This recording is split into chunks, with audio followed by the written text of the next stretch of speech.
À 6 heures du matin, David est habillé et prêt à quitter la maison pour se rendre au jardin d'enfants. Sa mère lui tend son sac à dos, rempli de manuels scolaires, de papier, de crayons et surtout d'un petit déjeuner. Le petit déjeuner était un délicieux morceau de pain. Le jardin d'enfants commence à 7 heures. Après quelques leçons, c'est enfin l'heure du petit déjeuner. David sortit avec empressement le pain de son sac à dos. Il avait faim. Alors qu'il se prépare à manger, un petit garçon assis à côté de lui prend la parole. « Veux-tu partager avec moi ?» a-t-il demandé. David s'aperçoit que le garçon n'a pas de pain.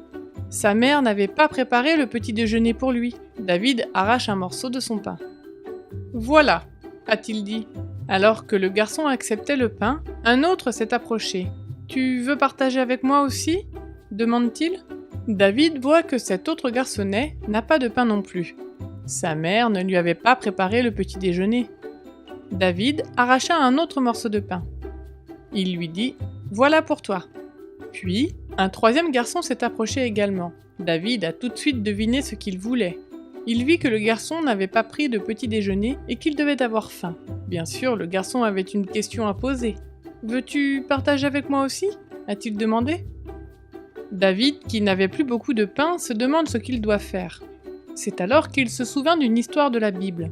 Dans cette histoire, le prophète de Dieu, Élie, avait faim et il alla demander de l'aide à une mère pauvre. Il demanda à la mère « Pourrais-tu me donner un peu d'eau et un morceau de pain ?» Mais la famine sévissait dans le pays et la mère n'avait que de la farine et de l'huile pour faire un seul pain. Elle avait prévu de manger le pain avec son fils, mais elle l'a partagé avec Élie. Dieu l'a récompensé par un miracle. Il a fourni une quantité inépuisable de farine et d'huile et la mère a pu faire du pain jusqu'à la fin de la famine. Elle et son fils n'ont jamais souffert de la faim. David avait entendu l'histoire de la Bible à l'école du sabbat. L'animatrice de l'école du sabbat avait dit aux enfants « N'hésitez pas à partager avec ceux qui ont faim ». David casse le dernier morceau de pain en deux. Il dit à l'enfant affamé « Tiens, c'est pour toi !» David et les trois garçons grignotent le délicieux pain. C'était un bon petit déjeuner. David était content d'avoir pu aider les autres garçons. Son propre petit déjeuner n'était pas très copieux, mais il n'avait pas eu faim avant la fin du jardin d'enfants, et il est rentré chez lui pour le déjeuner. Le lendemain, la même chose se produisit. Lorsque David a sorti son pain pour le petit déjeuner, d'autres garçons lui ont demandé de partager.